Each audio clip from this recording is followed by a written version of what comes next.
A doutrina espírita, ao contrário do que é entendido aqui por grande parte da população brasileira, ela não é uma proposta religiosa. Ela nasce na França do metade do século XIX e desenvolve-se a partir de alguns critérios que são utilizados pela ciência, que foi, na realidade, o método utilizado por Kardec, que é o método da observação e também da quantificação, né?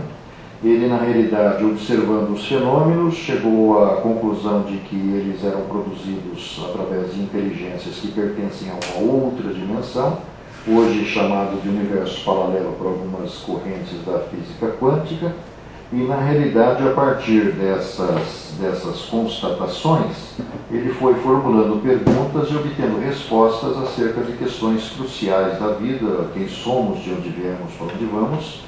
Então, de onde deriva a questão filosófica da religião espírita, da proposta espírita. Então, ele é ciência, ele é filosofia de consequências morais, que é a parte que o pessoal confunde com a questão religiosa, por causa das instituições onde se pratica o espiritismo, e ele é uma doutrina, como o médium Chico Xavier considerava, de interpretações livres. Então, aqui na região da Vila Mariana a gente tem dezenas de centros espíritas, mas se nós formos em cada um deles, nós vamos ver que, mesmo centros grandes, eles têm os seus próprios procedimentos, as suas próprias normas de funcionamento. O que nós vamos mostrar aqui hoje, na realidade, não é assim a afirmação de que é exatamente o que aí está, mas são elementos importantes para considerações e reflexões nesse momento em que, no século XXI, existe assim, uma convergência de várias áreas da saúde, principalmente a saúde mental, no que diz respeito à consideração do aspecto espiritual que, na realidade, está por trás de todas as ocorrências que determinam a saúde ou a doença e também a cura, ou restabelecimento ou restauração. Nós vamos ver que, através de Kardec e de algumas informações emanadas através do médium Chico Xavier, principalmente do médico conhecido como André Luiz, nós temos aí muita coisa para pensar. E estabelecemos, como fizemos nas duas últimas apresentações, algumas conexões com coisas que estão aí no mundo já há bastante tempo, que não tem nada a ver com o Espiritismo, mas que são, de uma certa maneira, a confirmação daquilo que o Espiritismo diz.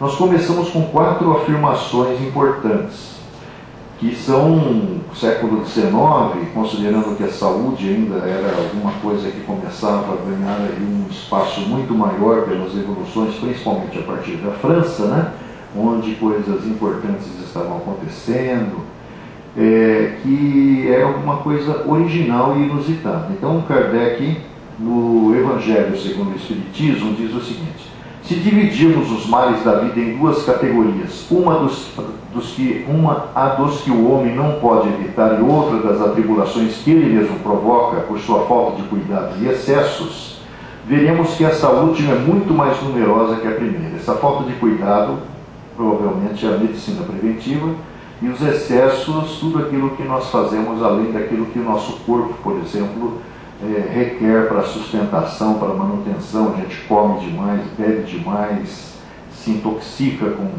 substâncias aditivas, o cigarro, às vezes a droga, o álcool, entre outras coisas, né? Outra coisa interessante, não há uma só falta do ponto de vista da visão da evolução espiritual, por mais leve que seja uma única infração à sua lei, que é a lei de Deus, que não tenha consequências forçosas e inevitáveis, mais ou menos desagradáveis, que vai de encontro àquela consideração de que ninguém foge de si mesmo, estaremos inevitavelmente, inexoravelmente atrelados aos efeitos das nossas ações. Outra, o homem não é, portanto, punido sempre ou completamente punido na sua existência presente, mas jamais escapa às consequências das suas faltas. A gente vê, às vezes, pessoas de mais de 100 anos fumaram a vida inteira, bate no peito que fuma, e aquele cigarro realmente chamado rebenta-peito, não tem problema. Primeiro, porque a genética dele é forte. Segundo, porque provavelmente dentro do programa existencial que ele cumpre, porque nós no final desse trabalho vamos mostrar uma coisa bastante original também, ele não tinha previsto esse tipo de consequência. Só que na outra ele volta lá com câncer de esôfago, com problemas respiratórios graves, e muitas vezes a medicina não consegue explicar porque geneticamente, aparentemente, não tem nenhuma ascendente que pudesse justificar aquilo. Mas isso é porque a pessoa está, apesar da influência genética, que ontem a menina, a doutora Cristina, falou um negócio interessante. Eu me lembrei depois de uma mensagem do Espírito Emmanuel no livro Falou e Disse, esclarecendo uma dúvida levantada pelo médico Dr. Caio Ramaciotti, que perguntou para o Chico Xavier: mas espera aí, o André Luiz não fala nos seus livros da série Nosso Lar que a nossa existência já está programada, está planejada, tudo aquilo que a gente vai enfrentar? Como é que o Augusto César, que é o autor da mensagem, vem falar que a moçada das festas de embalo, droga, sexo, rock and roll, para dar uma maneirada, porque muitas reencarnações às vezes acabam acontecendo de uma forma inesperada e imprevista. Aí o Emmanuel dá uma resposta dizendo o seguinte, que na realidade a hereditariedade se subordina à afinidade. Às vezes o cara está intimamente ligado à dependência do cigarro, da droga, do álcool, do sexo, e ele tem entidades que estão como que imantadas a ele. E a espiritualidade não vê outra forma de resolver a parada se não provocar a reencarnação daquele que está grudado nele. Então, às vezes, a reencarnação é a gestação imprevista, a gravidez indesejada, e por trás dela está o ascendente espiritual. E, na realidade, que é o que a doutora Cristina falou, sobre a questão, ela estava falando sobre a questão do toque, né? Que, na realidade, há um componente genético por trás disso.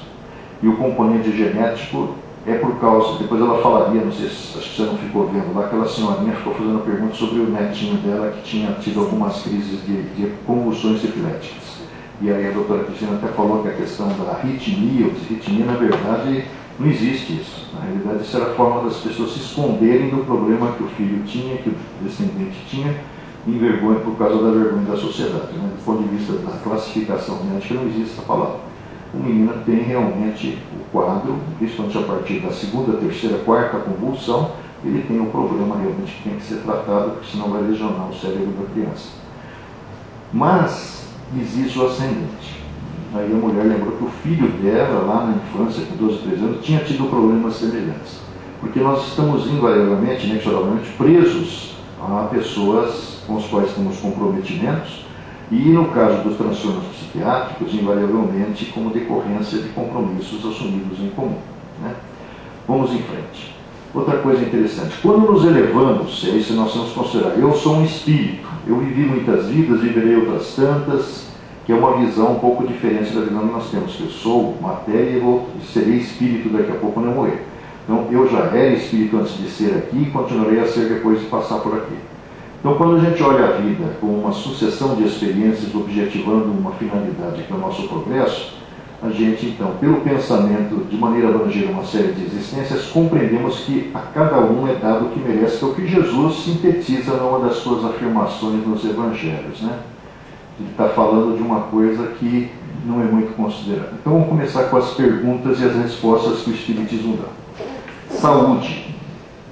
Como defini-la a partir de uma visão espiritual do ser humano? Então, para a gente pensar.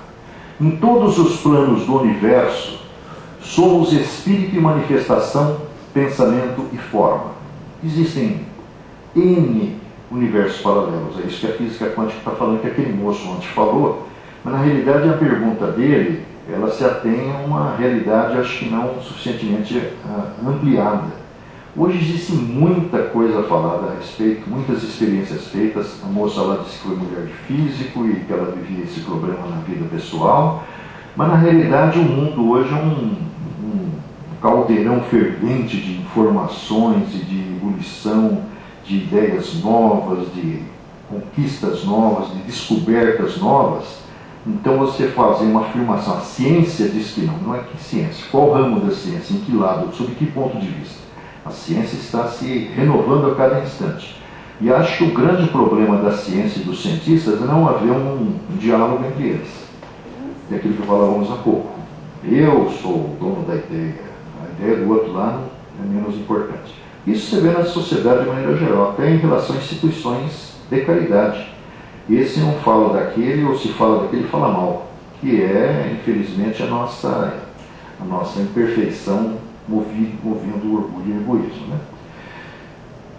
Então, todo mal praticado, esse mal são atitudes que contrariam aquilo que a nossa consciência, que é um campo que vai se ampliando na medida que o espírito vai evoluindo, todo mal praticado conscientemente expressa de algum modo lesão em nossa consciência, e toda lesão dessa espécie determina distúrbio ou mutilação no organismo que nos exterioriza o modo de ser. Todos os estados acidentais das formas em que nos utilizamos no espaço e no tempo dependem assim do comando mental. Essa ideia ela vai se repetir todas as 21 respostas que a gente vai ter hoje, que nos é próprio. A medicina há de considerar o doente como um todo psicossomático, se quiser realmente investir-se da arte de curar, não só mais a máquina física, que o equipamento, essa estrutura extraordinária que nós temos, de que nós nos servimos durante um tempo relativamente curto, porque ela tem data de validade. Da mente clareada pela razão, sede dos princípios superiores que governam a individualidade, e isso é muito vasto, porque nós temos seres ainda vivendo numa fase primária de evolução e seres muito adiantados, né?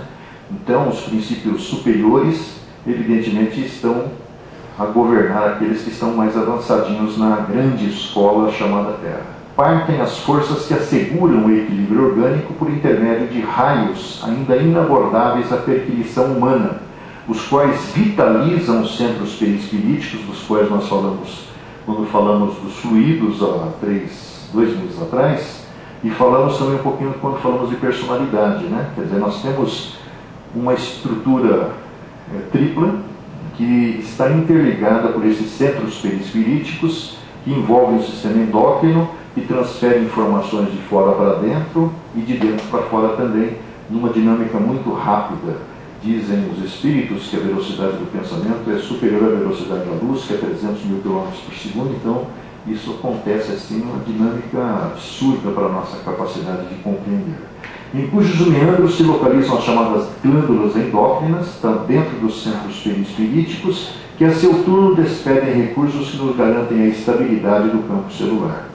Nas criaturas encarnadas, esses elementos se consubstanciam nos hormônios diversos que atuam sobre todos os órgãos do corpo físico através do sangue. Isso aí está no livro Ação e Reação do André Luiz. E as doenças? Como, com base nas revelações espíritas, entendê-las? Diz o Kardec: a maioria das doenças, como todas as misérias humanas, são expiações do presente ou do passado. Você cria aqui também, nós vamos ver daqui a pouco como é que é isso.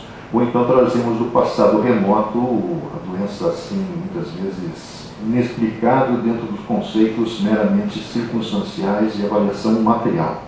Ou provas para o futuro, porque às vezes o cara pede para simplesmente nós vamos ver no final desse trabalho algumas revelações muito interessantes para pensar, né? Será que é possível isso?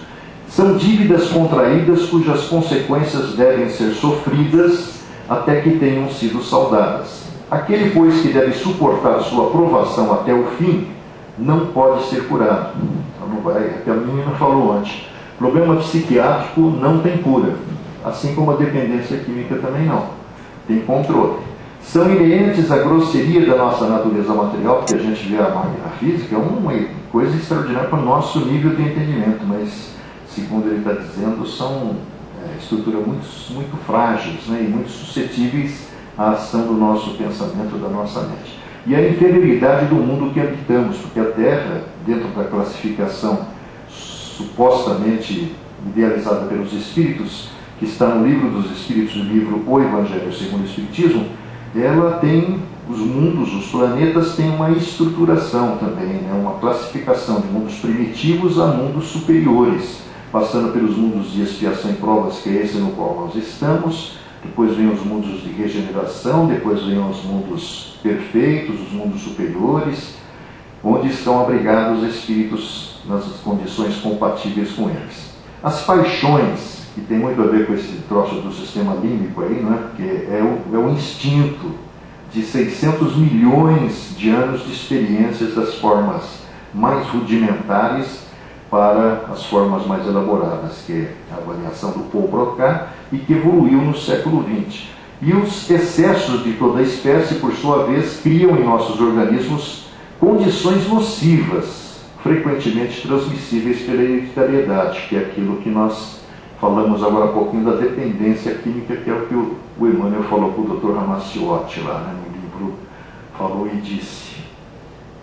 A doença não seria apenas um reflexo da condição mental inferior dos espíritos na condição humana, constituindo-se desse modo numa necessidade do processo evolutivo? Diz o André Luiz: cada qual de nós renasce na Terra a exprimir na matéria densa, quer dizer, apenas um filtro que vai exteriorizar na nossa realidade o que temos por dentro. Os patrimônios de bens ou males que incorporamos aos tecidos sutis da alma. A patogenia, na essência, envolve estudos que remontam ao corpo espiritual, que eu acho que é a próxima fase. Porque os russos, nós falamos aqui da indiferença do ocidental em relação àquilo que lá no lado dos países comunistas se fazia, já confirmaram que esse corpo espiritual existe. Eles chamam de modelo organizador biológico. Tem que ler lá o livro Experiências Psíquicas Além da Cortina de Ferro, que foi escrito por duas americanas, publicados numa universidade chamada Princeton Hall, nos Estados Unidos, e traduzido para o português. Experiências Psíquicas Além da Cortina de Ferro, da editora Ultrix, para que não seja um quadro de conclusões falhas ou de itens irreais. Inclusive ali, a gente vê inúmeras experiências feitas por eles, usando, por exemplo, instrumentos de imagem, mostrando que o fluxo de energias da acupuntura, o tal do Qi ou Qi, é uma realidade. Então, há como que um descongestionamento nos 700 pontos de ação das agulhinhas ali, nos 12 meridianos do corpo, e que fazem com que aquela congestão que provoca, isso de acordo com a medicina chinesa, a dor provoca o sintoma, na realidade a agulhinha faz com que aquilo lá passe a fluir, porque ela estava detida ali naquele ponto, né? E a ação superficial da agulhinha, e eles mostraram através de fotografias que isso é realidade, como mostraram que a transferência de energia de mim para você também é eu perdendo e você recebendo. Isso é constatável fotograficamente, mas o mundo ocidental não considerou. Milhares de pessoas registram doenças de variados matizes e com elas se adaptam. Isso aí já é a nossa tendência a se colocar numa posição de vítima, porque nós gostamos, adoramos, se adaptam para mais segura acomodação com menor esforço. Então é fácil você buscar o remédio sem saber que através de uma mudança, como a doutora Cristina falou ontem, na sua cabeça, você pode curar muita coisa que te incomoda. Dizem-se essas pessoas, de uma certa forma acomodadas, prejudicadas e inquietas. Todavia, quando se lhes subtrai a moléstia de que se fazem portadoras, médicos às vezes conseguem matar a charada. Sentem-se vazias e padecentes, que é o que a menina falou antes, e você volta a ter os mesmos sintomas, porque na realidade você não melhorou. A doença está ali para te melhorar espiritualmente, provocando sintomas e impressões com que evocam as enfermidades a se exprimirem de novo em diferentes manifestações, auxiliando-as a cultivar a posição de vítimas na qual se comprazem. Isso acontece na maioria dos fenômenos de obsessão, porque às vezes, a menina falou ontem, a obsessão é o fator determinante de determinados quadros. Um negócio muito legal aí, que certamente foi ignorado, ainda é ignorado, mas é uma experiência lá nos Estados Unidos de uma profissional na área da saúde. Vocês vão ver que coisa interessante. Encarnados e desencarnados se prendem uns aos outros sob vigorosa fascinação mútua, até que o centro da vida mental se desaltere. Isso nós mostramos lá na influência espiritual, mostramos em outros trabalhos que foram desenvolvidos aqui ao longo desse ano. É por esse motivo que em muitas ocasiões as dores maiores são chamadas a funcionar sobre as dores menores, com o objetivo de acordar as almas viciadas nesse gênero de trocas inferiores. Então a doença é uma das necessidades do ser humano, porque pelo amor a gente não vai. A gente tem que ser empurrado pela dor, então às vezes tem que ter a doença grave, né? aqui nós vamos ver duas coisas muito legais. Esse cara da esquerda, ele é um biólogo molecular chamado Bruce Lipton. O Brasil certamente o ignora, ou ignorava, né? Ele, na realidade, fez algumas descobertas incríveis laboratorialmente, meio que acidentalmente também, de que a célula, ela obedece ao comando da sua mente. Na renovação, na replicação, na desorganização, na replicação normal. O nome dele é Bruce Lipton. Tem um livro publicado no Brasil, chama Biologia da Crença, maravilhoso. E tem um outro, chama Evolução Espontânea. E olha que coisa que ele fala aí, ó. Cerca de 5% da população mundial nasce com defeitos físicos. Não é um dado assim chutado. O cara é americano, está atrás de pesquisa de números. Essas pessoas têm genes modificados que decodificam proteínas disfuncionais. Ele está atualizadíssimo com o código genético, ele está por trás de muita coisa importante lá nos Estados Unidos sobre os campos morfogenéticos tem um biólogo molecular inglês, formado em Oxford, com especialização em Yale, que é esqueci o nome, daqui a pouco volta. Aí ele fala, no entanto, 95% da população humana chega a este mundo com genes perfeitamente normais, quer dizer, a gente vem de fábrica certinho. Nesse grupo, as doenças podem ser atribuídas à natureza dos sinais. Quais são, ele diz? Há 3 situações básicas em que os sinais contribuem para disfunções e doenças. A primeira é o trauma. Então, eu sofro um acidente, tenho uma lesão medular, aí surge uma doença que certamente por trás ele não fala, mas por trás está o ascendente espiritual. Ele desenvolve isso aqui no livro Evolução Espontânea, que é esse aqui, publicado em 2013 no Brasil. A segunda é a toxicidade. Então você se impregna com alimentos muitas vezes contaminados, com agrotóxicos. Isso, a sua máquina está recebendo combustível adulterado. E aí vai nascer doença. Mas olha aqui o terceiro grande sinal. Terceiro grande sinal. A terceira e mais importante influência dos sinais sobre o processo das doenças é o pensamento. Olha aí, a ação da mente. Isso é um biólogo molecular, o cara não é espírita, meu. O cara não é místico, é um cara de laboratório, professor universitário. Ainda que o corpo não esteja em desequilíbrio, ou apresente quaisquer deficiências, o organismo pode apresentar doenças associadas a estados mentais. A saúde depende da habilidade do sistema nervoso em captar com precisão informações do ambiente, adotando comportamentos apropriados que garantam a manutenção da vida.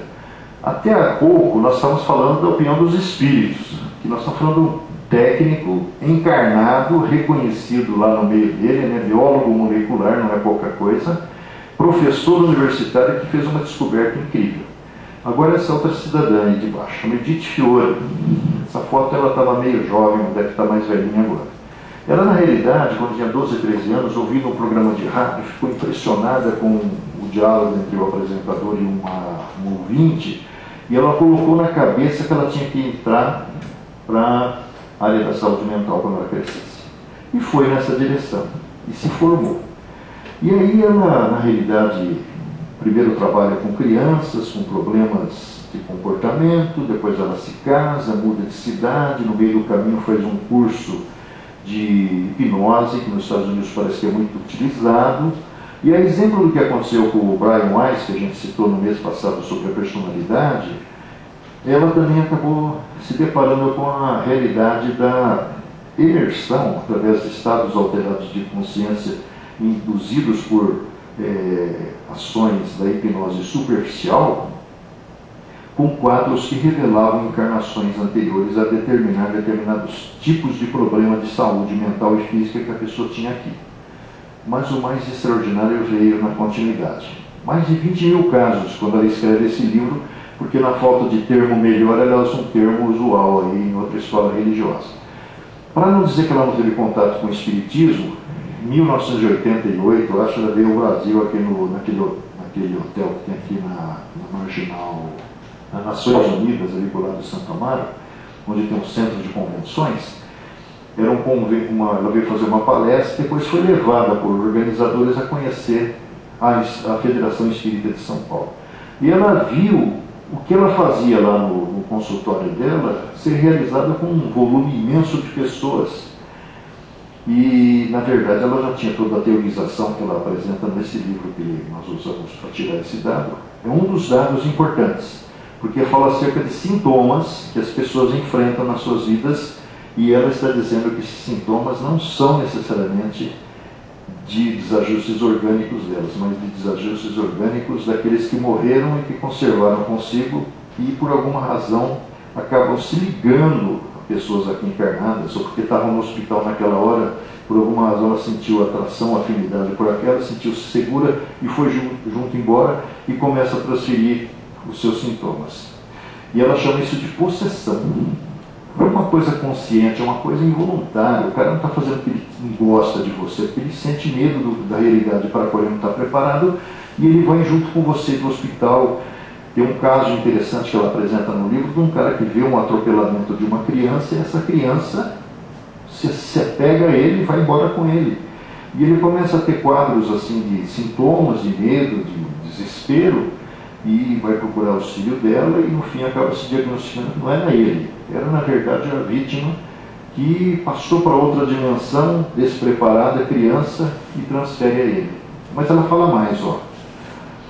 A possessão pode redundar em sintomas físicos de toda a casta. Essa mulher não é espírita, não tem nada a ver, ela descobriu isso antes de conhecer as atividades aqui do Brasil, entre os quais se incluem dores, mas frequentemente de cabeça, mais frequentemente de cabeça, incluindo enxaquecas, síndrome pré-menstrual com edema, retenção de água, câimbras, falta de energia ou exaustão, insônia, obesidade com hipertensão resultante, asma, alergias, visão embaraçada ou embaçada, dores de toda espécie e cansaço generalizado, se a influência emana de uma pessoa que morreu idosa e doente, está fraca.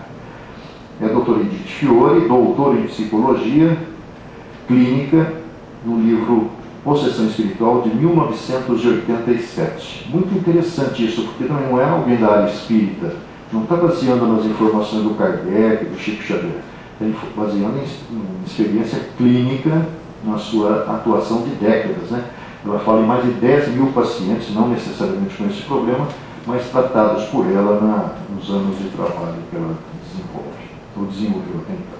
Aí uma imagem interessante de como que, na realidade, o Espiritismo fala que é o Espírito, é aquela luz ali, ó, que revestida de um corpo intermediário, chamado corpo espiritual, se apresenta daquela forma que hoje a gente sabe, estudando, é o fruto de uma evolução milenar, né? Essa história do sistema límbico aqui, na verdade, começa na individualidade do réptil.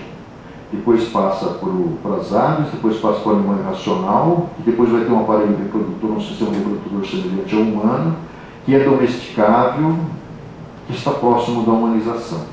E na fase humana tem aquela caracterização que não é também a definitiva. Bom, e no caso das doenças de nascença, voltando ao que o Espiritismo diz, doenças de nascença, sobretudo aquelas que tiram aos infelizes a possibilidade de ganhar a vida pelo trabalho, como as deformidades, a idiotia, a imbecilidade, entre outras, são efeitos que devem ter uma causa, em virtude do axioma de que todo efeito tem uma causa, e desde que se admita a existência de um Deus justo, essa causa deve ser justa. A causa sendo sempre anterior ao efeito, desde que não se encontra na vida atual, é que pertence a uma existência precedente. Bom, vamos sair do campo filosófico. Como entender a etiologia das doenças? Diz Kardec, o homem é composto de 3 princípios essenciais. O espírito, que é aquela luzinha lá, o perispírito, que é o corpo intermediário, e o corpo físico. Se, pois, temos 3 princípios frente a frente, esses 3 princípios devem reagir um sobre o outro, estão conjugados. E seguir-se-á a saúde ou a doença, conforme haja entre eles harmonia perfeita ou discordância parcial. Se, enfim, a doença procede da mente, o espírito, ele está usando isso aqui, esse termo lá no século XIX, metade do século, essa palavra veio a ser mais usual aqui no século XX, né?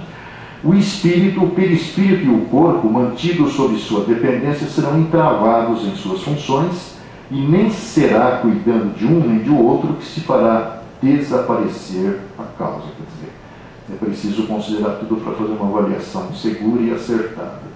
Allan Kardec afirma que grande número de doenças é devido a fluidos perniciosos, porque está tudo impregnado de fluido, de que é penetrado o organismo. Como entender e explicar isso? Bom, sendo aquele corpo intermediário, o corpo espiritual do Paulo de Tarso, para nós, espírito, corpo astral por induz, dos encarnados de uma natureza idêntica dos fluidos espirituais, assimila-os, quer dizer, esse corpo assimila esses fluidos com facilidade, como uma esponja se embebe de líquido.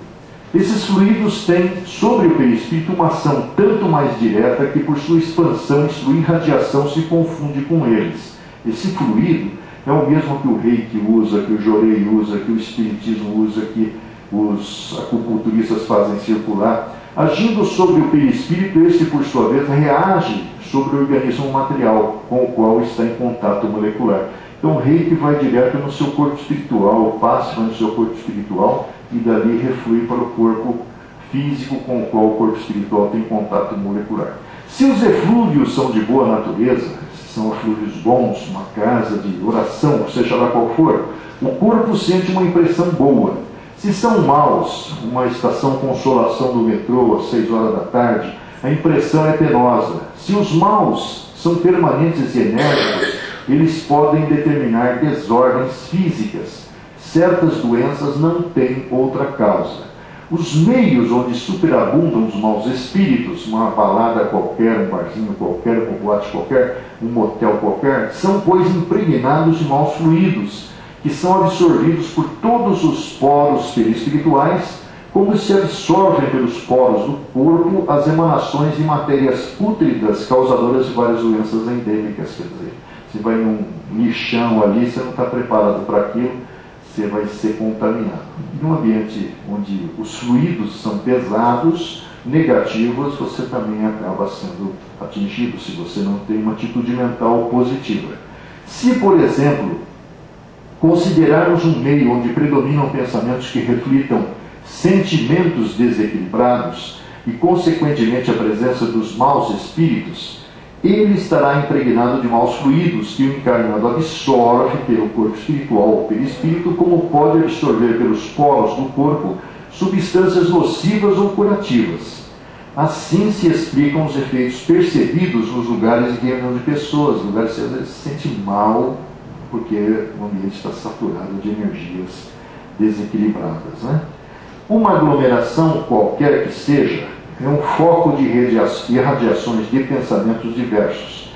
É como uma orquestra ou coro de pensamentos, onde cada um emite uma nota. Resulta daí uma multiplicidade de correntes e eflúvios, cuja impressão cada um recebe pelo sentido espiritual, como num coro musical, cada um recebe a impressão de sons pelo sentido da audição. Como se dá a instalação de doenças considerando-se apenas o corpo físico? Bom, o Emmanuel nos dá essa resposta no livro Pensamento e Vida. Os sintomas patológicos da experiência comum, em maioria esmagadora, decorrem dos reflexos infelizes da mente. Mais uma vez, a mente está lá. Sobre o veículo de nossas manifestações, que é o corpo espiritual e o corpo físico, operando desajustes nos implementos que o compõem, os sistemas todos que compõem, por exemplo, o corpo físico. Toda emoção violenta sobre o corpo é semelhante a uma martelada forte sobre a engrenagem da máquina sensível, e toda aflição é como ferrugem destruidora, prejudicando o seu funcionamento. Sabe hoje a medicina que toda tensão mental acarreta distúrbios de importância no corpo físico. Estabelecido o conflito espiritual, quase sempre as glândulas salivares paralisam as suas secreções e o estômago, entrando em espasmo, se nega a produção de ácido clorídrico, provocando perturbações digestivas a se expressarem na chamada colite mucosa. Atingido esse fenômeno primário, que muitas vezes abre a porta a temíveis calamidades orgânicas, os desajustamentos gastrointestinais repetidos acabam arruinando os processos de nutrição que interessam o estímulo nervoso, determinando variados sintomas, desde a mais leve irritação da membrana gástrica até a loucura de abordagem complexa. O pensamento sombrio, pessoas muito pessimistas, negativas, adoece o corpo são e agrava os males do corpo doente.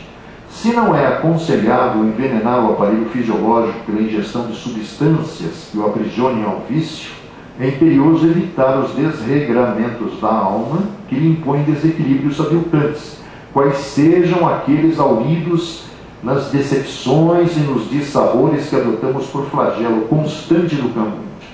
Cultivar melindres e desgostos, irritação e mágoa, é o mesmo que semear espinheiros magnéticos e adubá-los no solo emotivo de nossa existência, é intoxicar por conta própria a tessitura da vestimenta corpórea, estragando os centros de nossa vida profunda e arrasando, consequentemente, sangue e nervos, glândulas e vísceras do corpo, que a divina providência nos concede entre os homens com vistas ao desenvolvimento de nossas faculdades para a vida eterna. Abordando o tema suicídio, o Espiritismo vincula efeitos ou repercussões não só no retorno e permanência do espírito no mundo físico, no mundo invisível, melhor dizendo, nós vamos permanecer um tempo lá, mas as encarnações posteriores. É possível ter-se uma ideia das doenças derivadas do suicídio cometido? O Emmanuel nos dá a seguinte resposta. No suicídio intencional, sem os atenuantes da moléstia, não estou com um problema mental, não estou deprimido, ou da ignorância, há que se considerar não somente o problema da infração às leis divinas, mas também o ato de violência que a criatura comete contra si mesma, através da premeditação mais profunda, com o remorso mais amplo. Atormentada de dor, a consciência desperta no plano espiritual, no nível de sombra que se precipitou, suportando compulsoriamente as companhias que elegeu para si próprio, porque ele tem também os ascendentes espirituais que às vezes induzem aquela atitude por invigilância. Pelo tempo indispensável, a justa renovação vai ficar lá, às vezes, o número de anos que faltou completar aqui. Contudo, os resultados não se circunscrevem aos fenômenos de sofrimento íntimo, porque surgem os desequilíbrios consequentes nas sinergias do corpo espiritual. Você lesionou o corpo físico e isso aí se imprimiu na sua estrutura sutil, o corpo espiritual chamado perispírito, com impositivos de reajuste em existências próprias. Então você vai nascer lá na próxima com aquele câncer de esôfago, câncer de estômago, dependendo da substância, vamos ver aí na frente. É assim que, após determinado tempo de reeducação nos círculos de trabalho fronteiriços da Terra, os suicidas são habitualmente reinternados, voltam para cá, em regime de hospitalização na cena física, que lhes reflete as penas e angústias na forma de enfermidades e inibições. Lembrando, essa é uma observação minha, lembrando que cada caso é um caso, algumas associações que podem demonstrar essas correlações foram oferecidas pelo Emmanuel na mensagem do livro Religião dos Espíritos, número 62. Primeiro, doenças do aparelho digestivo, do sangue, disfunções endócrinas, tanto quanto outros males de etiologia obscura, nascem dos que se envenenaram conforme os tóxicos de que se valeram. Ictiose ou pênfigo, os que incendiaram a própria carne. Processos mórbidos das vias respiratórias como enfisema ou cistos pulmonares, os que se asfixiaram, seja no leito das águas ou nas correntes de gás. Distúrbios do sistema nervoso, como sejam as neoplasias diversas e a paralisia cerebral infantil, os que se enforcaram. Desarmonias da mesma espécie, notadamente as que se relacionam com o cretinismo, pessoas que estilhaçaram o crânio ou deitaram a própria cabeça sob rodas destruidoras. Distrofia muscular progressiva ou de osteite difusa, os que se atiraram de grande altura, enquadrando-se entre eles o nanismo, derivado das lesões causadas no corpo espiritual, que vão interferir no próximo corpo, prejudicando particularmente a produção de hormônios, daí a formação do corpo anão e as diversas formas de nanismo mais ou menos graves, segundo o comprometimento do espírito. Doenças orgânicas derivadas, correspondendo a diversas calamidades congênitas, inclusive a mutilação e o câncer, a surdez e a mudez, a cegueira e a loucura. Suicídio direto ou indireto. Lembrando que cada caso é um caso, isso aí são apenas algumas referências oferecidas aí pelo Emmanuel, mas mostrando também que, na realidade, na avaliação da doença, muitos fatores têm que ser considerados além daquilo que representa uma padronização, né? Mais algumas conexões. Olha que interessante isso que está aí colocado ao longo do século XX por escolas que não são necessariamente as espíritas. A primeira delas é problemas físicos apresentados pelo professor Masaharu Taniguchi lá da Seishonomiya. Dizem que realmente muita coisa que está ali é derivado das influências do esoterismo que chegou ao Japão no começo do século XX e que foi absorvido por esse cidadão aí que compôs a escola, que aqui no Brasil tem uma certa representatividade. Ele escreveu alguns livros, aliás, muitos livros, mas alguns deles trazem casos interessantes e vasculhando ali a gente encontrou esse, por exemplo, para mostrar que a mente é que está por trás da doença. Caso número 1, uma paciente mulher. Sintomas: dor torácica ao respirar, descrita como pontada, levando ao encurtamento da respiração, a febre, tosse e falta de ar.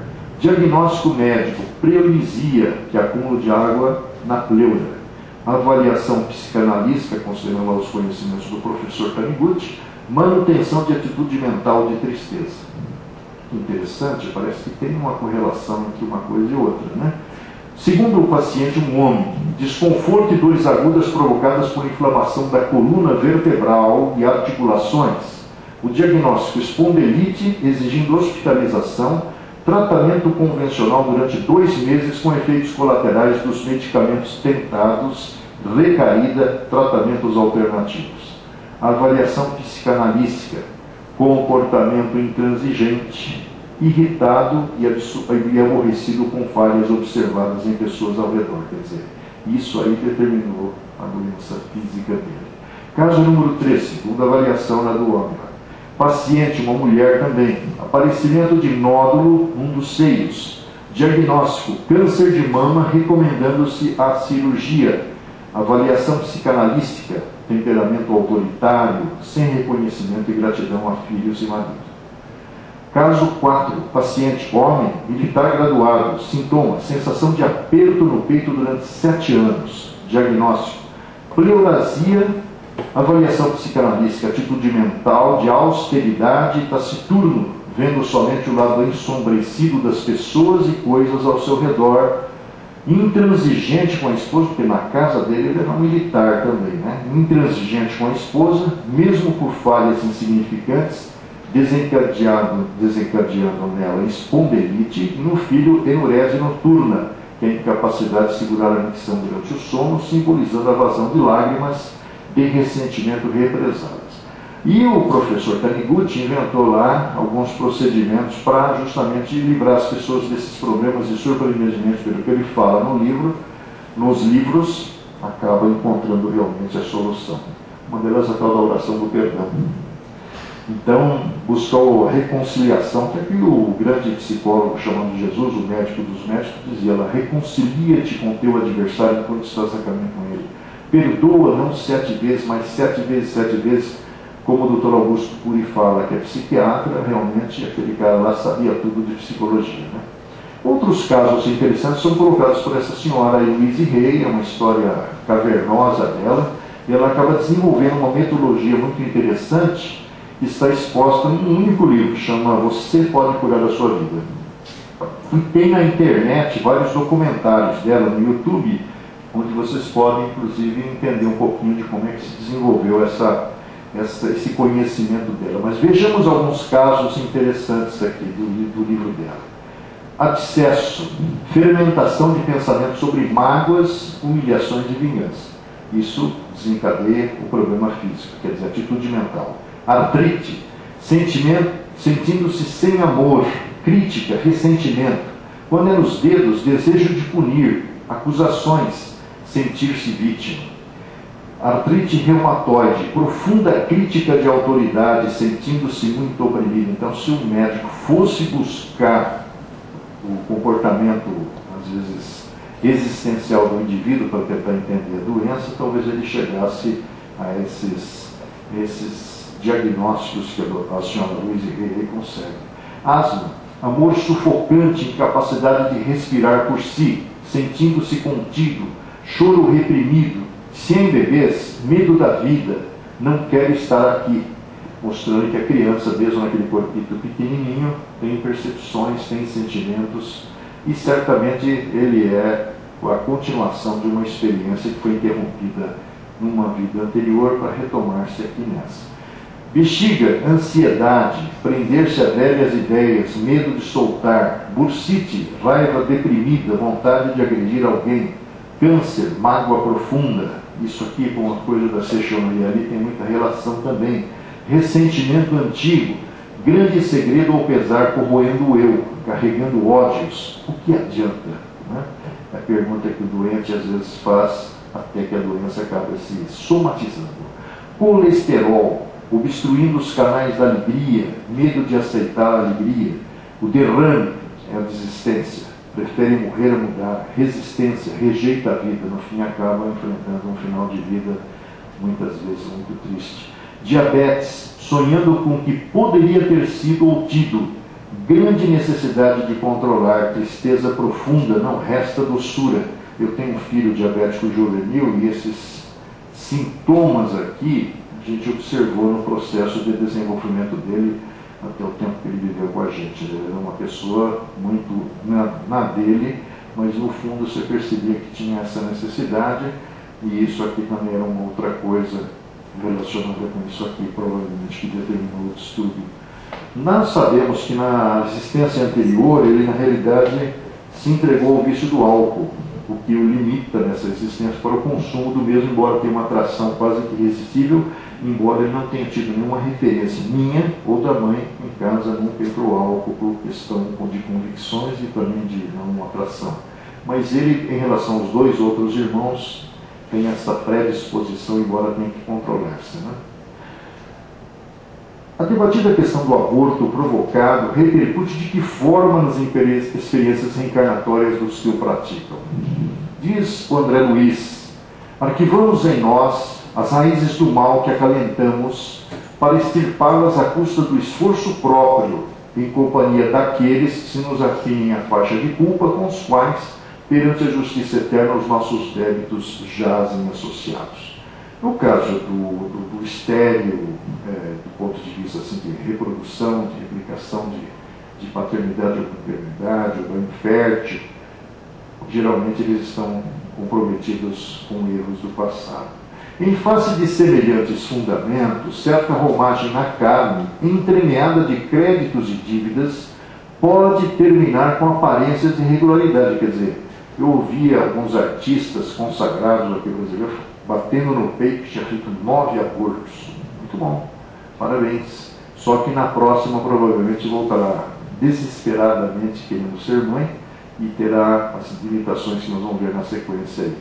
Com aparências de irregularidade irrepreensível para a alma, que desencarna, sob o apreço dos que lhe comungam a experiência, seguindo-se de outra em que essa mesma criatura assuma a empreitada do resgate próprio, suportando nos ombros as consequências das culpas contraídas diante de Deus e de si mesma, a fim de reabilitar-se ante a harmonia divina, caminhando assim transitoriamente ao lado de espíritos em cursos em regeneração da mesma espécie. Está cheio de gente hoje defendendo o aborto, dizendo que a dona do corpo pode fazer o que quiser, realmente é, só que seria interessante conhecer esse lado, para pensar um pouquinho também. É dessa forma que a mulher e o homem, acompliciados nas ocorrências do aborto delituoso, mas principalmente a mulher, cujo grau de responsabilidade nas faltas dessa natureza é muito maior à frente da vida que ela prometeu honrar com nobreza, na maternidade sublime, desajustam as energias psicossomáticas com mais penetrante desequilíbrio do centro genésico, implantando nos tecidos da própria alma a sementeira de males que frutecerão mais tarde em regime de produção no tempo certo, provavelmente lá na outra vida. Isso ocorre não somente porque o remorso, Chico Xavier diz que o remorso é como se o relógio parasse dentro da gente, a gente não consegue escapar daquelas lembranças, daqueles traumas causados a nós mesmos, do ponto de vista mental também, se eles entranhem no ser, mas também porque assimilam inevitavelmente as vibrações de angústia e desespero, e por vezes de revolta e vingança dos espíritos que a lei lhes reservara para filhos do próprio sangue, na obra de restauração do destino, muitas vezes nesta existência mesmo, não precisa esperar a próxima. No homem, o resultado dessas ações aparece quase sempre em existência imediata ou posterior àquela na qual se envolveu em compromissos desse jaez, na forma de moléstias testiculares, desendocrinias diversas, problemas do sistema endócrino, distúrbios mentais, com evidente obsessão por parte das forças invisíveis emanadas de entidades retardatárias que ainda encontram dificuldade para desculpar-lhe a deserção.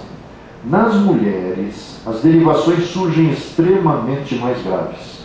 O aborto provocado sem necessidade terapêutica, caso de estupro, caso às vezes de outro tipo de problema físico, revela-se matematicamente seguido por choques traumáticos no corpo espiritual, tantas vezes quantas se repetir o delito da lesa maternidade. Fiz 10 abortos, mergulhando as mulheres que o perpetram em angústias indefiníveis além da morte, de vez que por mais extensas se lhes façam as gratificações de os obséquios dos espíritos amigos e benfeitores, que às vezes têm amigos que tentam defendê-las, que lhes recordam as qualidades, porque às vezes a pessoa foi boa, mas fez o aborto porque achou que não podia ser mãe, mas se sentem diminuídas moralmente perante si mesmas, com o centro genético desordenado e infeliz. Ressurgem na vida física, externando gradativamente na tessitura celular de que se revestem a disfunção que podemos nomear como sendo a miopatia do centro genésico atonizado, padecendo logo que reconduzidos ao curso da maternidade terrestre as toxinias da gestação. Ele complementa: dilapidado o equilíbrio do centro referido, centro genésico, as células ciliadas, mucíparas e intercalares não dispõem da força precisa da mucosa tubária para a condução do óvulo na trajetória edossapincheriana, nem para alimentá-la no impulso da migração por deficiência hormonal do ovário, determinando não apenas os fenômenos da prenhez ectópica ou localização heteróptica do ovo, mas também certas síndromes hemorrágicas de suma importância, decorrentes da anidação do ovo fora do endométrio ortotópico, ainda mesmo quando já esteja acomodado na concha uterina, trazendo habitualmente os embaraços da placentação baixa ou da placenta prévia hemorragípara, que constituem na parturição um verdadeiro suplício para as mulheres portadoras do órgão germinal em desajuste. Enquadradas na arritmia do centro genésico, outras alterações orgânicas aparecem, flagelando a vida feminina como seja um descolamento da placenta eutópica por hiperatividade estolítica da vilosidade coial, a hipocinesia uterina, favorecendo a germicultura do streptococo do gonococo, depois das crises endometríticas puerpurais, a salpinginite tuberculosa, a degeneração cística do cóleo, a salpingoforite, em que o edema e o exudato fibrinoso provocam a aderência das pregas da mucosa tubária, preparando o campo propício às grandes inflamações anunciais, em que o ovário e a trompa experimentam a formação de tumores purulentos que se identificam no mesmo processo de desagregação. As síndromes circulatórias da gravidez aparentemente normal, quando a mulher, no pretérito, viciou todo o centro cardíaco, em consequência do aborto calculado, e seguido por desarritmia das forças psicossomáticas que regulam o eixo elétrico do coração, ressentindo-se como resultado, na nova encarnação, em pleno surto de gravidez, da miopraxia do aparelho cardiovascular com aumento da carga plasmática na corrente sanguínea por deficiência no orçamento hormonal, daí resultando graves problemas da cardiopatia consequência, ou seja, tudo tem um fator pré-determinante em equívocos do passado. A mulher sintonizada vai seguindo André Luiz com os deveres da maternidade na primeira ou às vezes até na segunda gestação, quando descamba para o aborto criminoso na geração de filhos posteriores, ou seja, na terceira, quarta gestação, inocula automaticamente no centro genético e no centro esplênico do corpo espiritual as causas sutis do desequilíbrio recôndito, a se lhe evidenciarem na existência próxima pela vasta acumulação do antígeno que lhe imporá as divergências sanguíneas com que asfixia gradativamente através da hemólise o rebento de amor que alberga carinhosamente no próprio seio a partir da segunda ou terceira gestação. Quer dizer, ela teve 2 normais e evitou outras 2. Na próxima ela vai ter 2 normais e depois nas próximas ela vai ter complicações. Porque as enfermidades do corpo humano, como reflexos das depressões profundas da alma, porque tudo é programado pela nossa mente, ocorrem dentro dos justos períodos etários. Além dos sintomas que abordamos, em sintética digressão na etiopatogenia das moléstias do corpo genital da mulher, surpreenderemos largo capítulo a ponderar no campo nervoso, a face da hiperexcitação do centro cerebral, com inquietantes modificações da personalidade, arraiarem muitas vezes no martirológio da obsessão, devendo sempre salientar o caráter doloroso dos efeitos espirituais do aborto criminoso para os ginecologistas e obstetras delinquentes. Quer dizer, sobra para todo mundo mesmo, né? Ninguém foge das suas ações. Transtornos psicológicos e psiquiátricos não são reflexos de um corpo físico comprometido, faz de encontro ao que ouvimos ontem lá. Os complexos de inferioridade, o recalque, a libido, as emersões do subconsciente não constituem fatores adquiridos no curso espaço de uma existência terrestre. Quer dizer, você não cria essa epilepsia aqui, você não cria esse toque aqui, você não cria esses transtornos psiquiátricos aqui.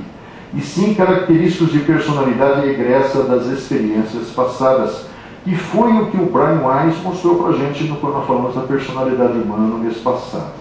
A subconsciência é de fato o porão dilatado de nossas lembranças, quer dizer, há um banco de dados que o Bruce Lipton diz que mobiliza assim, 20 milhões de informações por minuto, que é uma coisa, assim, um banco de dados absurdo, né? Contra 40 no nível consciente, o repositório das emoções e desejos, impulsos e tendências que não se projetaram na tela das realizações imediatas.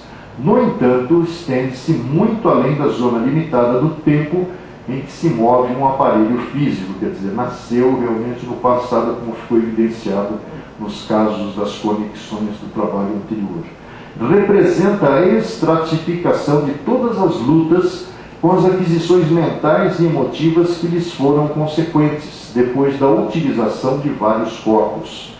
A gente viu isso também no mês passado. Tem coisas que às vezes se manifestam no nível consciente nesta vida, nos distúrbios psicológicos, emocionais, às vezes psiquiátricos ou físicos, que têm a sua raiz em existências remotas.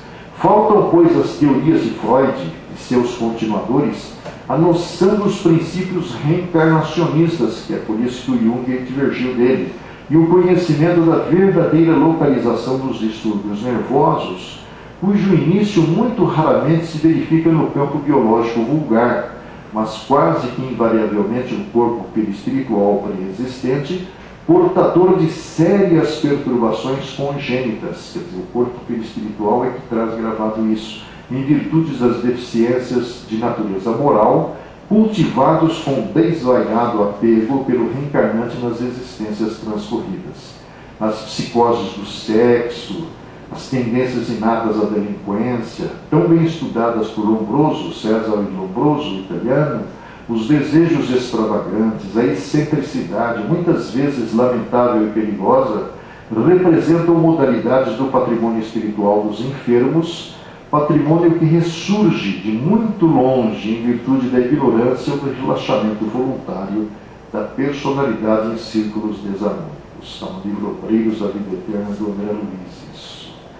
E quanto às doenças infecciosas, que é sensacional, causadas por micro-organismos patogênicos, como botulismo, tétano, hanseníase, meningite bacteriana, sífilis, pólio, leptospirose, tuberculose, sua ação sobre o corpo físico se dá apenas no nível material. O Emmanuel, 1935, jornal O Globo, disse o seguinte: os micróbios patogênicos se associam a elementos sutilíssimos de ordem espiritual.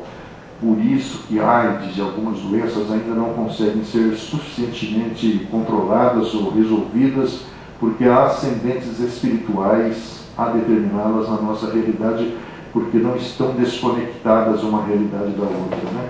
e cada um é cada um, e cada um traz as suas próprias culpas, os seus próprios problemas a serem resolvidos, e às vezes essa vulnerabilidade para nós, de uma certa forma, criarmos até determinadas formas aí que resultam nas doenças, elas estão nas nossas estruturas mais sutis. A grande maioria das doenças tem a sua causa profunda na estrutura semimaterial, chamada corpo espiritual, do corpo espiritual. Né? Havendo o espírito agido erradamente nesse ou naquele setor da experiência evolutiva, ele vinca o corpo espiritual com desequilíbrios ou distonias que o predispõem à instalação de determinadas enfermidades conforme o órgão atingido. Mais algumas conexões lá dos nossos amigos. Aqui são problemas mentais. O Dr. William Steckel, citado pelo Taniguchi, no livro Verdade da Vida, volume 35, me parece, fala de um jovem não identificado cujo sintoma era medo mórbido de lugares públicos. Hoje é a síndrome do pânico. Né? A agarofobia foi o diagnóstico da época do psiquiatra Wilmer. Avaliação psicanalítica, atitude mental em relação à ideia reprimida nas camadas profundas de sua mente de se apossar indevidamente de grande quantidade de dinheiro. Ele trabalhava num banco e estava sonhando em dar um desfalque lá. E gravou aquela ideia dentro dele, fugindo em seguida para o exterior, de acordo com o plano dele, sendo por fim descoberto no crime consumado. Ele não executou, mas ele criou aquele plano mental ali, aquela ideia mental, e aquilo lá determinou o medo, né? Porque o conflito da nossa consciência é outra coisa com a qual nós não conseguimos muitas vezes resistir.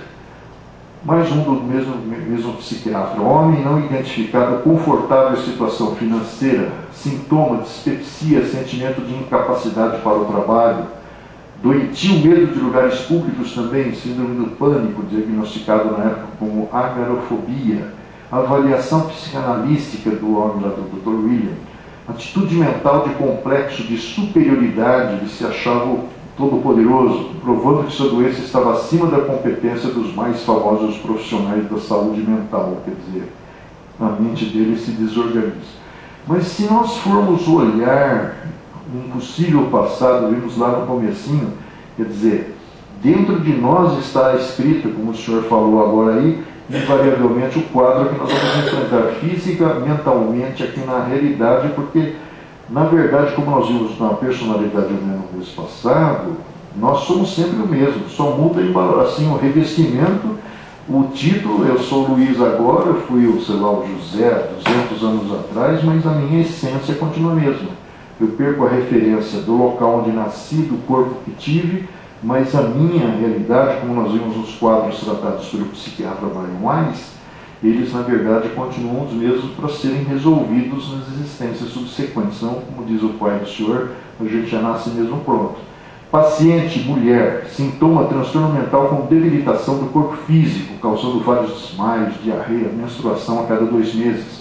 Diagnóstico, estado avançado de tuberculose e ancilostomíase, verminose responsável pela debilidade física. Avaliação psicanalítica, atitude mental marcada por sentimentos de lamúrias e melindres. Nós vimos lá no começo que nós criamos para nós mesmos uma série de doenças que é para nos escondermos da nossa própria insatisfação. E invariavelmente insatisfação relacionada a nós mesmos, no que diz respeito ao passado não bem resolvido.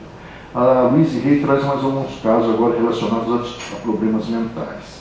Amnésia, medo, fuga da vida, incapacidade de se defender, mal de Alzheimer, incapacidade de encarar a vida como ela é. Esclerose múltipla, opinião dela, endurecimento mental, coração duro, vontade de ferro, inflexibilidade, medo, ou seja, o estado mental se somatizando, né? Aterosclerose, resistência, tensão, estreiteza mental remitente, recusa de ver o bem, ansiedade, sem confiança no fluxo e no processo da vida, mal de Parkinson, medo e intenso desejo de controlar tudo e todos. O mais fascinante é que essa mulher tem uma quantidade enorme de casos tratados. A partir disso, ela estabelece alguns padrões mentais, que é o que o Taniguchi fez lá no Japão antes dela, embora um e outro não tenham relação nos seus desenvolvimentos, e com resultados. Ou seja, você mudando a mente, você muda o corpo. Mas quem tem fé e paciência de esperar? Melhor o remédio. Vitiligo, sensação de não pertencer ao grupo, sentindo-se completamente fora de tudo. Psoríase, medo de ser magoado, amortecendo os sentidos e o eu, recusando-se a assumir responsabilidade pelos próprios sentimentos. Seguindo em frente, todas as doenças têm sua origem em encarnações passadas? Resposta: a criatura durante a reencarnação elege automaticamente para si mesma grande parte das doenças que se incorporam às preocupações, que é o que nós vimos lá nos enunciados do primeiro padrinho. Não precisamos lembrar nesse capítulo as grandes calamidades particulares, quais seja o homicídio de que o autor arrasta as consequências na forma de extrema perturbação espiritual. Nós não vamos fugir de nós mesmos. Ou o suicídio frustrado, que assinala o corpo daquele que o perpetra com dolorosos e aflitivos remanescentes. Deter-nos-emos de modo ligeiro no exame das decisões lamentáveis que assumimos quando enleados no carro físico, sem saber a que lhe martelamos ou desagregamos as peças. Nós não sempre valorizamos o corpo, né?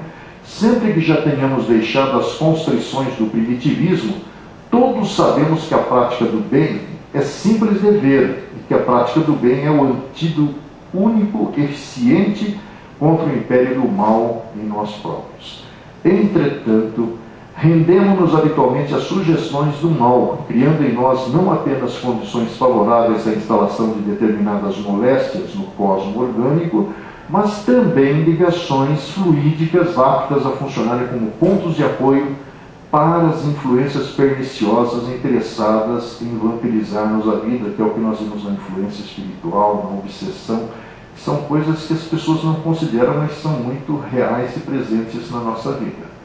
Diz o Emmanuel também que seja na ingestão do alimento inadequado, por extravagâncias à mesa, seja no uso de entorpecentes, no alcoolismo mesmo brando, no aborto criminoso e nos abusos sexuais, estabelecemos em nosso prejuízo as síndromes abdominais de caráter urgente, as úlceras gastrointestinais, as afecções hepáticas, as dispepsias crônicas, as pancreatites, as desordens renais, as irritações do cólon, os desastres circulatórios, as moléstias neoplásicas, a neurastenia, o traumatismo do cérebro, as enfermidades degenerativas do sistema nervoso, além de todo um largo cortejo de sintomas outros. Ou seja, nem todas as doenças dessas citadas têm as suas origens no nosso passado.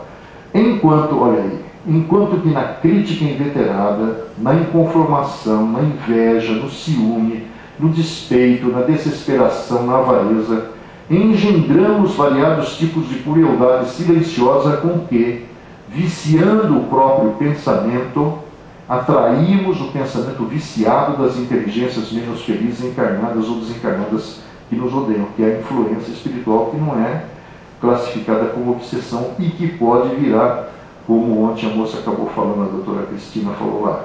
Exteriorizando ideias conturbadas, assimilamos as ideias conturbadas que se agitam em torno do próprio passo.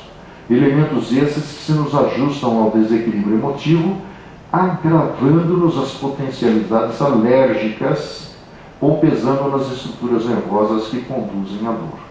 Mantidas tais conexões, surgem frequentemente os processos obsessivos que muitas vezes, sem afetarem a razão, nos mantém no domínio das enfermidades fantásticas, que é o que a doutora Edith Fiore fala lá. Isso aqui é dos anos 60, esse texto.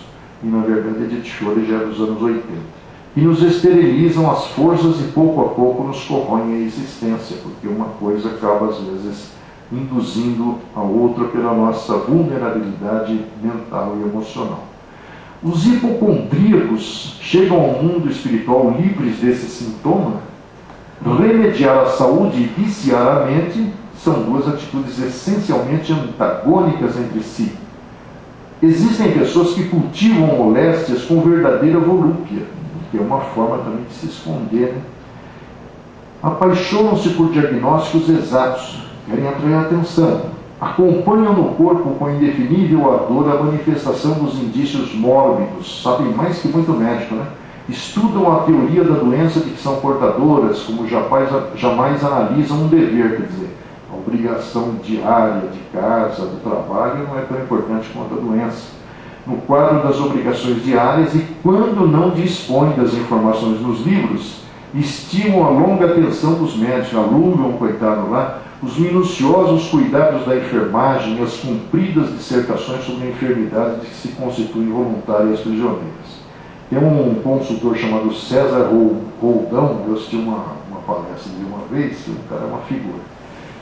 E minha filha estudava aqui no ângulo, né, naquele colégio que tinha confirmação, e ele fez uma palestra para os moços lá, e ele falou da competição de doença. Tem gente que fala das suas doenças, a outra fala, não, mas você não precisa ver a minha, o que eu senti foi bem pior que... Então tem até isso, né, que é de uma certa forma esse quadro que está sendo desenhado aí pelos espíritos. Sobrevindo à desencarnação, e aí começa o problema, é muito difícil o acordo entre elas e a verdade, porquanto prosseguem mantendo a ideia dominante, que é o que o André Luiz já falou para nós lá no Pensamento e Vida no primeiro trabalho. Pensamento dominante, no caso do, você perguntou aí da pessoa que faz o piercing, as outras tatuagens, o pensamento dominante é que vai atormentar o negro lá do outro lado. Às vezes, no fundo, são boas almas, gente boa, dedicadas aos parentes do sangue e aproveitáveis na esfera restrita do entendimento a que se recolhem, mas, no entanto, carregadas de viciação mental por muitos séculos consecutivos, que é o pior, né, cara?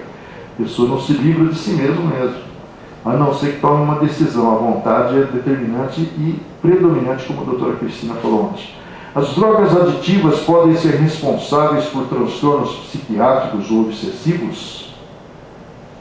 O equilíbrio das emoções, resulta na saúde perfeita, o corpo sadio, dizem os espíritos. Nossa mente, na vida natural, libera substâncias químicas, os tais neurotransmissores de que ela falou ontem também, necessários à preservação da nossa paz, no cumprimento de nossos deveres na Terra. Quando conturbamos o binômio alma-corpo, caímos em problemas espirituais muito difíceis. O mais absurdo é que essa resposta foi dada pelo Chico Xavier ao vivo, num programa de televisão, sendo que o Chico Xavier não tem conhecimento nenhum sobre medicina, mas veja o que ele vai falar depois aí, e depois ele explicou que foi o André Luiz, espírito médico lá, que falou através dele. Muitos fenômenos da loucura e obsessão são atribuídos à liberação normal em situações de estresse, através da glândula suprarrenal, das catecolaminas, mais abundantes são adrenalina, noradrenalina, dopamina. O Chico Xavier não podia saber disso. Um cara assim que não tinha conhecimentos nem estudos. Se fosse o Valdo Vieira, que era um gênio, né, médico e dentista, talvez, mas o Chico e o Valdo Vieira já tinham ido embora fazer 20 anos. Bem como de seus produtos de metabolização, como a adrenolutina e adrenocromo, cuja ação específica, interferindo na distribuição da glicose no cérebro, determina alterações sensoriais muito grandes, que serão estudadas com segurança pela medicina psicossomática do futuro. O mal será sempre um fator desencadeante da doença, seja ela qual for. Isso está em um livro chamado Entrevistas, pouquíssimo conhecido, no capítulo, aliás, na resposta número 27, que ele é um monte de respostas em várias entrevistas de TV. Mais algumas conexões, as últimas do Dr. Taniguchi e da doutora Luiz Iguete. Os problemas psíquicos, aí nós repetimos uma, e na revisão que eu fiz hoje cedo é que eu vi. Paciente, homem, 41 anos, sintoma, acometido por grave neurastenia 6 anos antes, com perda de coordenação motora, levando-o à obesidade, apavorando-se ante a cogitação do suicídio.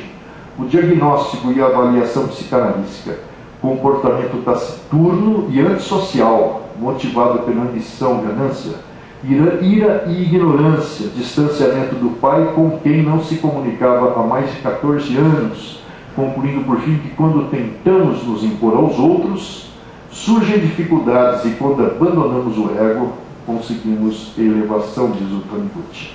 Esse caso nós já vimos ali atrás, foi um erro. E outro do William Steckel, psicanalista vienense.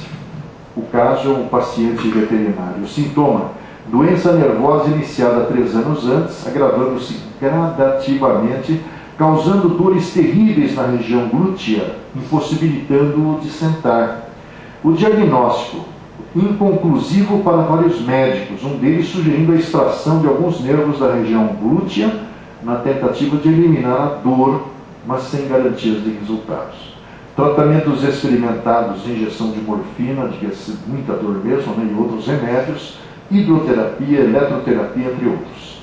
A avaliação psicanalística, atitude mental de medo de ser descoberto e condenado caso levasse a termo a intenção de matar sua esposa e o amante dela após descobrir o adultério de que estava sendo vítima, ação impedida pela sua consciência moral. Olha que interessante, dentro dessa vida, a sua evolução espiritual que determinava essa consciência moral desencadeou o problema físico, né, para que ele não fizesse aquilo que tinha planificado. A Louise Hay traz os últimos casos ligados a problemas psíquicos: anorexia, medo, autorrejeição e ódio de si mesmo extremos, negar-se à vida, a coceira, culpa pelo passado, desejos de ir contra a corrente, insatisfação, remorso, dor aguda, culpa, desejo de punição, uma dor contínua, desejo de ser amado, desejo de ser abraçado, não sentir-se bem o bastante.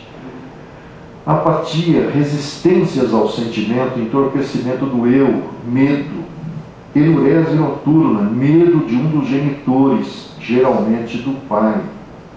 Epilepsia, sensação de perseguição, rejeita a vida, sensação de grande luta, autoviolência. Se a gente fizer uma reflexão sobre esses casos e as consequências, somatizações, a gente vê, poxa, tem realmente alguma lógica.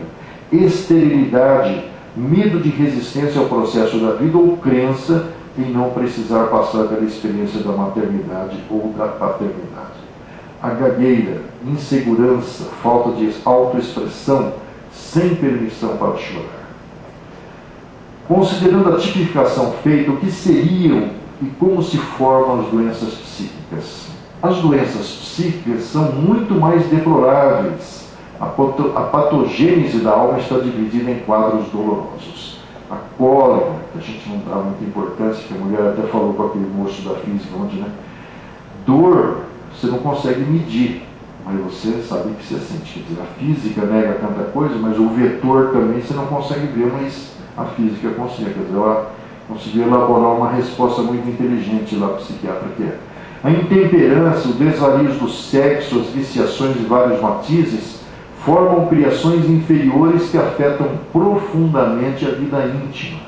Quase sempre o corpo doente, na realidade, assinala a mente enfermiça, que nós vimos lá na Louise Hay, no Sr. Masaharu Taniguchi. A organização fisiológica, segundo conhecemos no campo das cogitações terrestres, não vai além do vaso de barro dentro do molde pré-existente do corpo espiritual, porque os próprios russos disseram que esse corpo, modelo organizador biológico, é o que vai construir esse corpo, juntando células masculinas e femininas, as contribuições genéticas, e na realidade aglutinadas em torno de uma estrutura que magneticamente atrai o espermatozoide vencedor e que vai organizando essas formas dentro das necessidades evolutivas do indivíduo. Atingido o molde em sua estrutura pelos golpes das vibrações inferiores, o vaso os refletirá imediatamente, está no livro Missionários à Luz. Existe relação entre doenças de obsessão?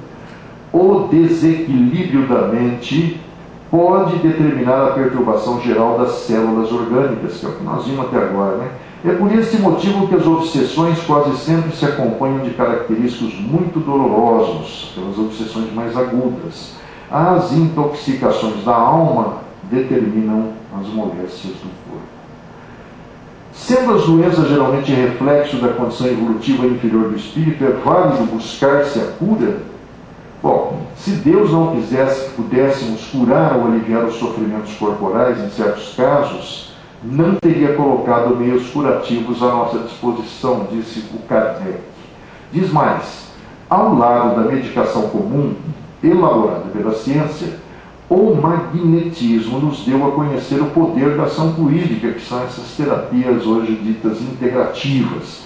E depois o Espiritismo veio revelar-nos outra força, através da mediunidade curadora e da influência da prece, que não é uma mera projeção de palavras no vazio. Se considerarmos verdadeira origem das doenças, a estruturação trina, espírito, perispírito e corpo do ser, como encaminhar o tratamento? Diz o Kardec lá no seu tempo: espírito, perispírito e corpo reagem uns sobre os outros, resultando a saúde ou a doença da harmonia ou não entre eles. Se a doença ou desordem orgânica, como se queira chamar, procede do corpo, os medicamentos materiais ou alopáticos, sabiamente empregados, bastarão para restabelecer a harmonia geral. Se a perturbação veio do perispírito do corpo espiritual, trata-se de uma modificação do princípio fluídico que o compõe e se acha alterado, sendo necessária uma medicação relacionada com a natureza do órgão perturbado para que as funções possam retomar seu estado normal. Se a doença proceder do espírito, não se poderá empregar para combatê-la outra coisa senão uma medicação espiritual. Se, enfim, como é o caso mais geral, e pode-se mesmo dizer o que se apresenta exclusivamente, se a doença procede do corpo, do perispírito, do espírito, será preciso que a medicação combata ao mesmo tempo todas as causas da desordem por meios diversos para obter a cura. Ora, o que fazem os médicos? Cuidam do corpo e o curam, mas curam a doença? Não. Por quê? Porque, sendo o perispírito um princípio superior à matéria, antecede a organização material, propriamente dita, poderá tornar-se a causa em relação a esta, e se for entravado, os órgãos materiais que se acham em relação com ele serão igualmente atingidos na sua vitalidade. Cuidando do corpo, destruireis o efeito. Contudo, residindo a causa no perispírito, a doença voltará novamente quando os cuidados cessarem, até que se perceba que é preciso dirigir a lures a atenção, tanto fluidicamente, o princípio fluídico mórbido. Foi dito por um médico chamado Morel Lavallée, na Revista Espírita, um dos números da Revista Espírita de 1867. Dois casos curiosos da infestação fluídica. O primeiro caso é citado pelo Chico, nós já vimos em outras ocasiões. Na realidade, o Chico recebe uma das colegas de trabalho no Centro Espírita lá em Pedro Leopoldo reclamando de uma forte dor de cabeça. E na realidade o Chico pede para que ela vá trabalhar e no final da reunião a dor de cabeça tinha desaparecido. Aí o Emmanuel explica para o Chico. Aquela senhora teve uma discussão forte com o marido, chegando quase a ser agredida fisicamente por ele.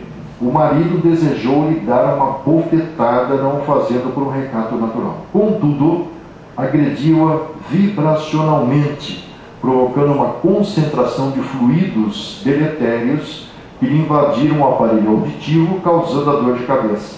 Tão logo começou a reunião, o Dr. Bezerra colocou a mão sobre a sua cabeça e viu sair de dentro do seu ouvido um cordão fluídico escuro, negro, que produzia dor. Estava psicografando, mas orientada por Emmanuel, eu pude acompanhar o fenômeno como se processou, né? Que é um dado muito curioso e um alerta para nós nas nossas discussões. O outro é um caso lá do livro Libertação. Uma mulher tinha suicidado antes de fazê-lo, entregou os filhos para algum familiar, não disse o que ia fazer, mas acaba se matando. Só que a sua desorganização mental, decorrente do suicídio, do envenenamento a que impôs ao seu corpo físico, segue-a para o plano espiritual.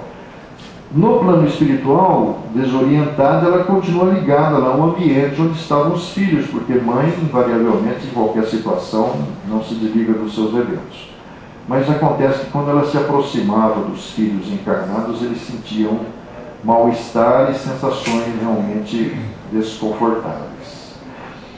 E aí ela disse que, para acentuar minha angústia, o toque do meu carinho nos filhos amados, porque abraçava-os, porque acarinhava-os, e confiar aos parentes próximos provocava-lhes aflição e enfermidade, aquela sensação de mal-estar inexplicável. As irradiações de minha dor lhes alcançavam os corpos tenros, envenenando-lhes a carne delicada, que é aquilo que o Edith Fiore fala lá atrás, através da respiração. Quando compreendi que a minha presença lhes inoculava pavoroso vírus fluídico, que é um dado interessante, deles fugia aterrado, que é aquilo que o Emmanuel fala lá em 1935 no jornal Globo, né?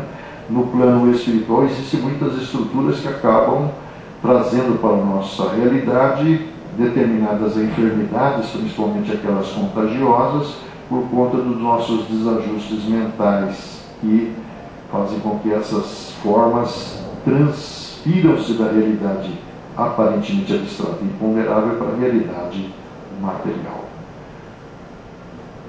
Que contribuição o Espiritismo pode dar no que respeita aos procedimentos objetivando a cura dos pacientes? Certas moléstias têm sua causa original na própria alteração dos tecidos orgânicos. É a única que a ciência admite até hoje. Isso foi dito lá em 1800 e bolinha. E como para remediar não conhece senão as substâncias medicamentosas tangíveis, não compreende a ação de um fluido impalpável, tendo a vontade como propulsor, que é o que a nossa amiga médica falou antes lá, quer dizer, o século XXI já está começando a cogitar isso que o cara está falando. A vontade acaba determinando muitos dos problemas de saúde ou doença. Entretanto, aí estão os curadores magnéticos para provar que não é uma ilusão. Na cura das doenças dessa natureza, pelo influxo fluídico, há, esse dado é interessante, substituição das moléculas orgânicas mórbidas por moléculas sadias. É a história de uma velha casa cujas pedras carcomidas são substituídas por pedras boas. Tem-se sempre a mesma casa, mas restaurada e consolidada. A substância fluídica produz um efeito análogo ao da substância medicamentosa, com essa diferença. Sendo maior a sua penetração, porque o medicamento alopático ele circula por toda a nossa parte material para chegar no objetivo final, né?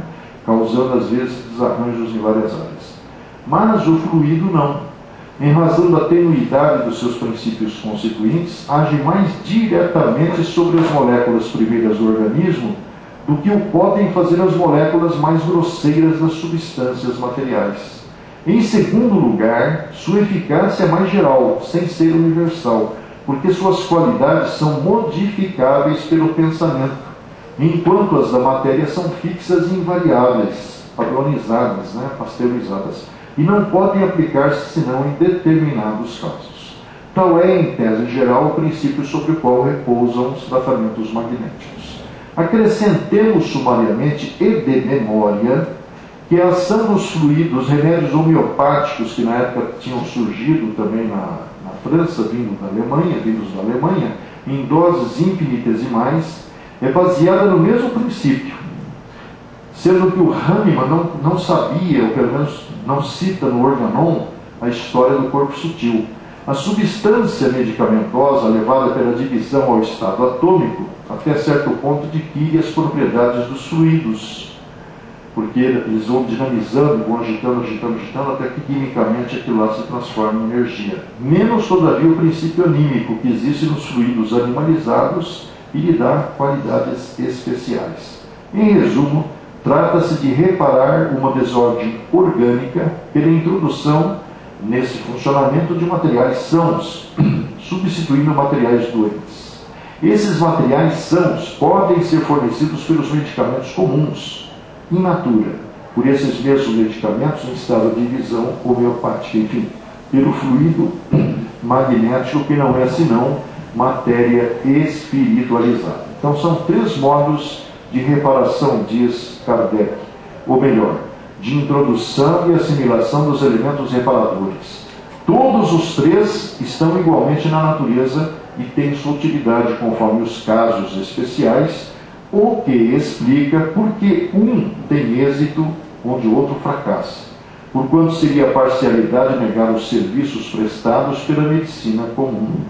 Em nossa opinião, são 3 ramos da arte de curar, destinados a se suplementarem, complementarem conforme as circunstâncias, mas dos quais nenhum tem lastro para se julgar o panaceia universal, melhor de todos, do gênero humano. Cada um desses meios poderá, pois, ser eficaz se empregado a propósito e adequado à especialidade do mal, corpo material, corpo físico, corpo espiritual e espírito. Mas, seja qual for, compreende-se que a substituição molecular necessária ao restabelecimento do equilíbrio não pode operar-se senão gradualmente, em tratamentos mesmo demorados, e não por encanto e por um golpe de batuta. Se possível, a cura só pode ser o resultado de uma ação contínua e perseverante, mais ou menos longa, conforme a gravidade dos casos. Penúltima. Como o plano espiritual vê o trabalho dos médicos? Bem interessante isso aí, olha legal. Todos os médicos, ainda mesmo quando materialistas, de mente impermeável à fé religiosa, contam com os amigos espirituais que os auxiliam. A saúde humana, diz André Luiz, é um dos mais preciosos bens divinos. Quando a criatura, por relaxamento ou indisciplina, delibera menosprezá-la, nós aqui, faz difícil o socorro aos seus centros de equilíbrio. Não adianta o médico estar inspirado, que não é que a doutora Cristina falou ontem. Porque em todos os lugares o pior surdo é aquele que não quer ouvir. Todavia, por parte de quantos ajudam a marcha humana da esfera espiritual, há sempre medidas de proteção à harmonia orgânica para que a saúde das criaturas não seja prejudicada. Claro que há erros tremendos na medicina que não se pode evitar. A colaboração não pode ultrapassar o campo receptivo, porque o cara tem o livre-arbítrio, né? Daquele que se interessa pela cura alheia ou pelo próprio reajustamento. Entretanto, realiza-se sempre em favor da saúde geral, quanto é possível. Então, o livro Libertação, capítulo 10, e o cara que fala para o André Luiz isso, que é um outro médico, diz assim: se os médicos orassem, o trabalho seria muito melhor, deles encarnados e dos desencarnados que os auxiliam. Para finalizar, uma pergunta muito interessante. Embora afirmado pelo Fritjof Capra no seu livro Ponto de Mutação, em 1983, que a prática da mecânica médica, ele fala assim que, na realidade, o médico vê o corpo como uma máquina. E, né, na verdade, hoje a gente tem peça de reposição, coração, fígado, pulmão, até intestino. Geralmente se restringe aos 3 R's. Reparo, reposição ou remoção. Observa-se nesse início do século XXI, portanto, porém, uma tendência a considerar-se as características invisíveis das doenças e da cura. Quer dizer, a gente vê o Dr. Álvaro Bezum falar em espiritualidade na cardiologia, na cura, na prevenção, no tratamento. A gente ouve a doutora Cristina Gonzalez, ontem psiquiatra aqui da Unifesp, professora, falar também na espiritualidade e nos problemas da saúde mental. O que esperar do futuro? Vamos ver, olha que bacana que o cara falou em 1940 e bolinha, né, através do Chico Xavier. A medicina humana será muito diferente no futuro quando a ciência puder compreender a extensão e complexidade dos fatores mentais no campo das moléstias do corpo. Isso foi dito na década de 40 e nós estamos vendo agora no início do século XXI uma convergência nessa direção, né? Muito raramente não se encontram as afecções diretamente relacionadas ao psiquismo, muito raramente. Todos os órgãos são subordinados à ascendência moral. As preocupações excessivas com sintomas patológicos aumentam as enfermidades. As grandes emoções podem curar o corpo ou aniquilá-lo. Se isso pode acontecer na esfera de atividades comuns das lutas físicas, imagine o campo enorme de observações que nos oferece o plano espiritual, para onde se transferem todos os dias milhares de almas desencarnadas em lamentáveis condições de desequilíbrio da mente. O médico do porvir conhecerá semelhantes verdades e não circunscreverá sua ação profissional ao simples fornecimento de indicações técnicas, dirigindo-se muito mais nos trabalhos curativos as providências espirituais, onde o amor cristão represente o papel maior, o maior papel. E agora, terminando aquilo que eu falei para o senhor, uma revelação que está lá na década de 40, 1944, no livro Missionários da Luz, 1945. Diz o André Luiz, segundo informações do Carlos Chagas, que não pôde se identificar na época porque o Chico Xavier estava envolvido num processo movido pela família de um escritor chamado Humberto de Campos. Então ele, para não complicar mais a vida do Chico, ele perguntou o nome do irmão do Chico que estava ali perto, então pode me chamar de André Luiz, e assinou os livros. Na verdade, ele foi escolhido para desempenhar essa tarefa por conta do não comprometimento dele com escola religiosa nenhuma. E a gente vê pelo teor dos conteúdos dos livros que era um cara com uma mente muito além daquele personagem citado no primeiro capítulo. Então, ele diz o seguinte, através do Chico Xavier: a existência de um centro de serviço especializado em algumas colônias espirituais das milhares que existem ao redor da Terra, onde, conforme o grau de adiantamento do futuro reencarnante e de acordo com a tarefa que lhe é designada no corpo carnal, participa do chamado planejamento da futura reencarnação. Nesse projeto, compromissos na área familiar, social e físico são considerados na definição da futura passagem pelo corpo físico, a ser utilizado no processo de aprendizado e evolução espiritual. Aí 3 exemplos. Primeiro, o cara tem um projeto de corpo que ele vai usar aqui na futura existência, apresentando pontos escuros no mapa que foi mostrado lá pelo André Luiz, um desenho, né? Desde o cólon descendente à alça sigmoide, indicando que sofrerá por escolha dele uma úlcera de importância nessa região inoperável, logo que chegue à maioridade física. O que causou isso? O que fez com que ele viesse a enfrentar esse problema, se livrar de lembranças de consciência trazida do passado remoto? São 100 anos. Ele cometeu um homicídio 100 anos antes, a facadas. Logo após, como acontece muitas vezes, a vítima desencarnada ligou-se fortemente a ele, porque a gente mata e pensa que o cara vai para o inferno, né? Mas não, muitas vezes o homicida tem na sua atmosfera psíquica e mental a presença da vítima. Nem sempre consegue sucesso a vítima, mas fica nas portas de saída esperando se não reencarnam ele, né? Plantou no momento, colheu resultados terríveis por muitos anos naquela presença desagradável ao seu lado. O ódio recíproco dele que matou e daquele que foi o morto operou vigorosa imantação, e a entidade fora da carne passou a vingar-se todos os dias, matando-o devagarinho através de ataques sistemáticos pelo pensamento de vingança, pensamento mortífero. Em resumo, quando o homicida desencarnou, trazia o organismo perispiritual em dolorosas condições, além do remorso natural que a situação lhe impusera.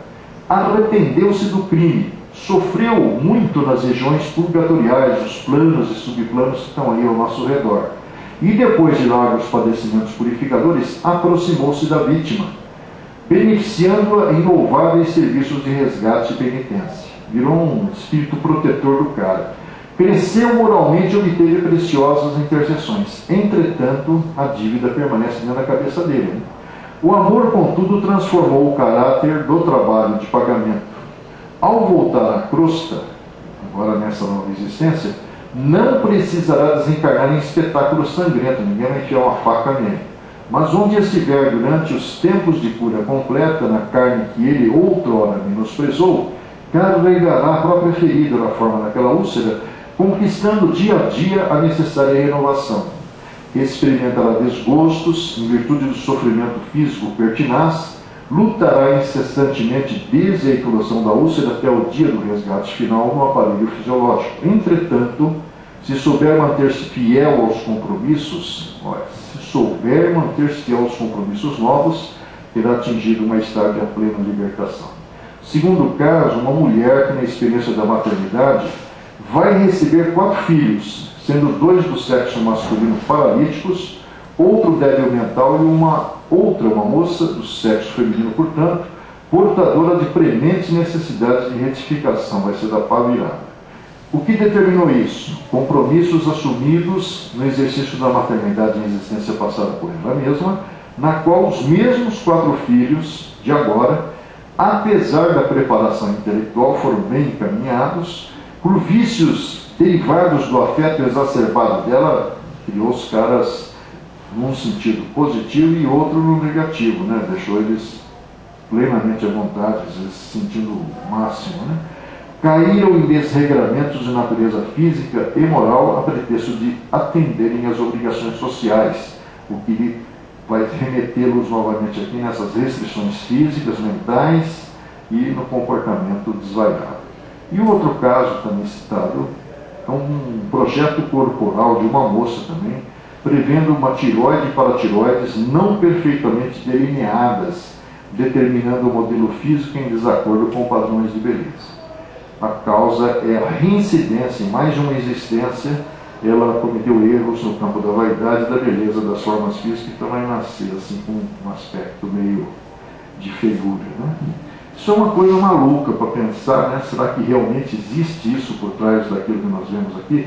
Embora isso seja apenas para criaturas com um grau de adiantamento mais avançado do que a maioria, que somos todos nós.